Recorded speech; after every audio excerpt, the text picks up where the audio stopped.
Hello friends, my name is Lily and you are listening to Seams Fabricated, where I explore sustainability, history, and the not so pretty aspects of the fashion industry. In today's episode, we are discussing colour theory applied in fashion. Are first impressions affected by the colour that you're wearing? Why is blue for boys and pink for girls? And you know about mood rings, but what about mood clothing? Introducing an app that can change the colour of your clothing. Welcome to the future. Sir Isaac Newton established the colour wheel that we use today, all the way back in 1666. If you've taken an art class, you'll know the basics.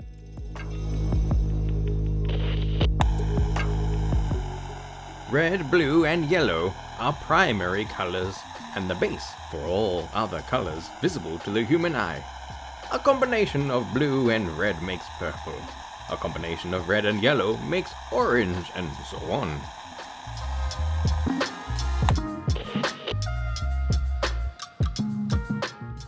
Newton also understood that colors that we perceive are actually not physical, but are wavelengths of light that are reflected off surfaces in different ways. Human eyes have 3 different photoreceptors known as cones. Thanks to this, we can see between 2 and 3 million different colors.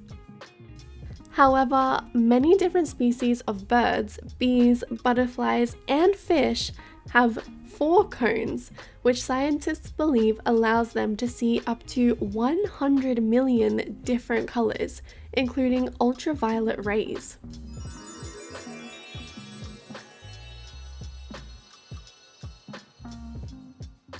This helps them to find specific flowers and plants, and also to differentiate between their species and maybe even each other.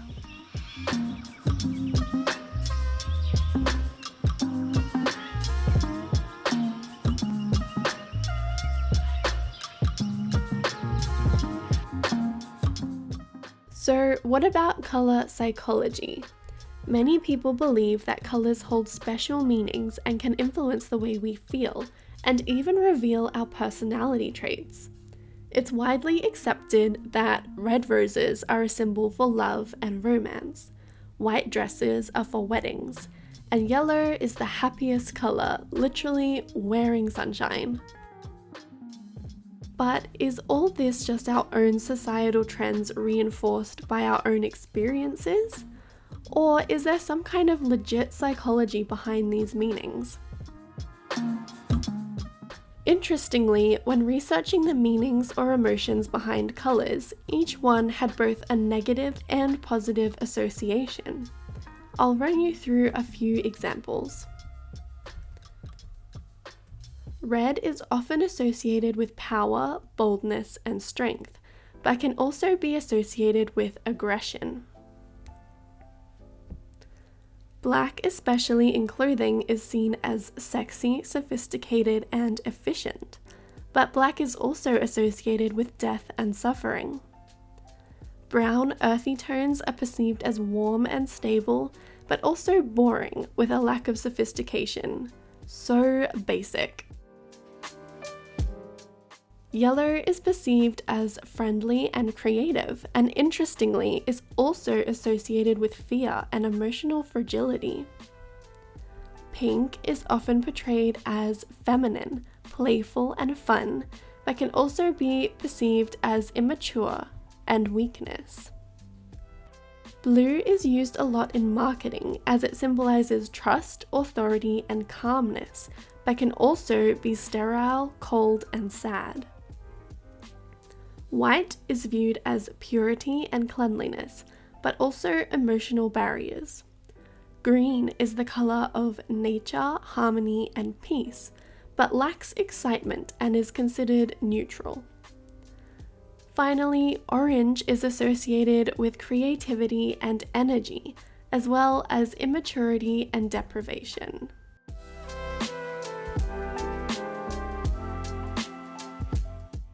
Now, don't worry, I'm not going to take you through a BuzzFeed personality test based on your favorite color. What I will do is take a look at the scientific side of color psychology. Scientific studies on color psychology are surprisingly limited. Cool colors like blue and green are found to have a temporary calming effect, while warmer colors are found to be more energizing. Ancient Egypt and China used color therapy as part of medicinal healing, though little scientific evidence has been found that it actually works. What most likely is happening is a kind of placebo effect based on our preconceived ideas of color. For example, the color green often calms and renews us. Do we associate green with these feelings because the natural earth is green and that calms and renews us? Or do we find nature calming because it is green? I'll be thinking about that one for quite a while. There is still so much research to be done in this field, but the general consensus is that it depends on what we personally associate colors with. So how does this relatively accepted concept of colors hold up in the real world? Color is often used and considered a lot in marketing. Eco brands will often go for greens for their logos. More serious brands that require a lot of trust are often blue, such as Pfizer, NASA, and Facebook. Fun brands are often energizing colors in the warm spectrum, like orange for Fanta and Nickelodeon, red for Nintendo and Lego, and we all know those famous yellow arches where the fries are made. Brands consider their colors seriously and choose specific colors to try and evoke some kind of emotion from potential clients, and it does work to an extent. We can also apply these colors with personality stereotypes we see on TV. A renegade woman is usually depicted in a curated black outfit. A fun ditzy girl wears a lot of colors including yellow and pink. A handsome, kind man usually wears a blue suit or shirt, but a more villainous or misunderstood man might wear a black suit. When creating characters, the way they dress really adds to the vibe of their personality and role, and we naturally judge a person's character based on what they look like. It takes humans 1/10 of a second to make a first impression. Within that millisecond, you have already been judged by the way you look, or have judged someone else by the way they look. That's just how our brains work. And sometimes our judgment can be really accurate or really inaccurate. Color can definitely impact somebody's first impression of you or your brand. But, and this is a big but, someone else's association with certain colors might not be the same as yours. Color meanings are not universal, they are societal. So depending on where you are in the world, what media influence is available, and which century you're living in, colors can have very different meanings.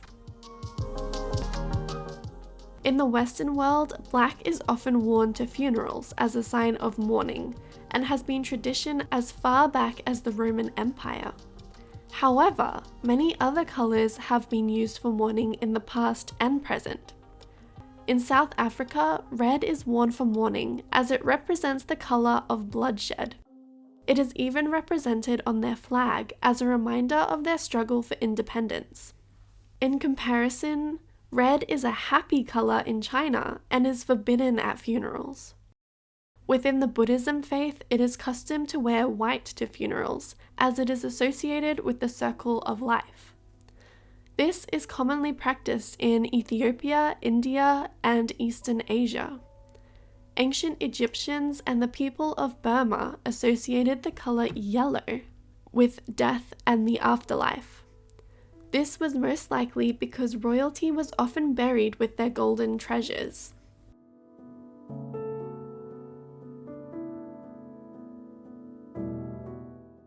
Another of my favorite examples is the blue is for boys and pink is for girls. This tradition is thought to have originated in Holland, when birth announcements were made by hanging a coloured ribbon on the door. Blue for boys and pink for girls. However, throughout history, the colours were often reversed depending on the local community. It was common for both sexes to wear either colour without any stigma attached.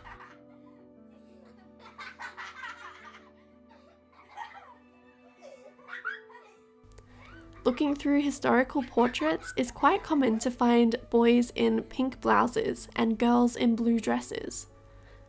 Before the rise of commercialism through the 1900s, the colours were used as little more than a birth announcement. However, in 1918, a publication called Earnshaw's Infant Department claimed that the generally accepted rule is pink for boys because it is a stronger colour, being closely related to red and therefore more masculine, and blue for girls as it was a more delicate, soft colour.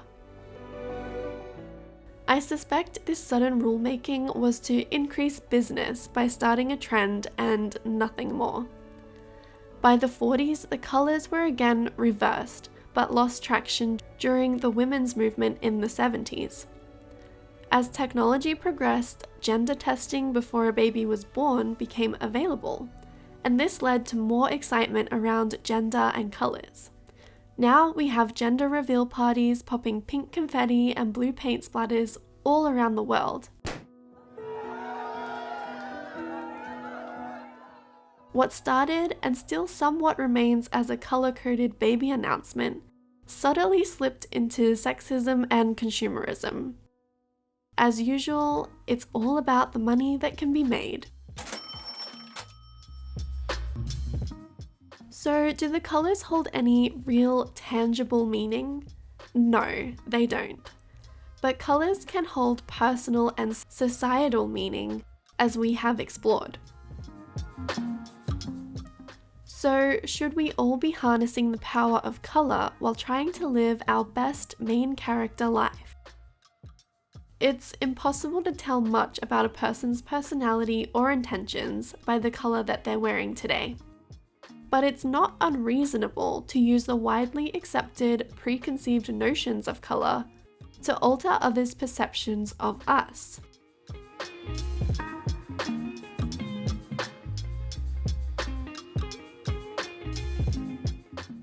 Okay, so we've talked about how colours are associated with emotions, but what about clothing that changes colour with your mood? If you're a 2000s kid like me, no doubt you'll be familiar with the mood ring. Following the comeback of the 90s and 2000s fashion trends, thermochromism in textiles is seeping its way back onto shelves. This is a textile that has undergone very specialized dye treatments to make the fabric change color in different heats, which is the same way that a mood ring works.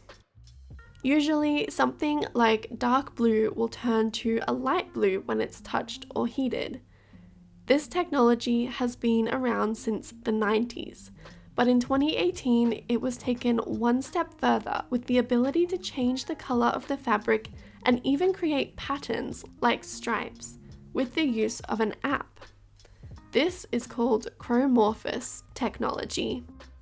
The way this works is that each thread is embedded with a microwire. When the wires are electronically charged by a power source, it subtly heats up and changes color. The last updates on this project show that the fabric is more of a canvas weight and only suitable for bags at the moment.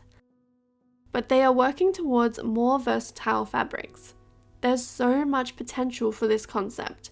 Imagine wearing a jacket and being able to change the color and the pattern from your phone. You would literally only need one jacket. That's sustainable. Of course, the dyes contain chemicals, but new projects are underway to make the same dyes from more sustainable and safer materials like vegetable oil. Another issue is the power pack that is needed to generate the heat to invisible wires. I am no inventor, but I am excited to see where this technology may take us. What are your thoughts on this type of technology in fashion? There are so many more questions, like how would we wash it? Would it be possible to overheat while wearing it? How do we charge the battery? And if it rains, will I be electrocuted?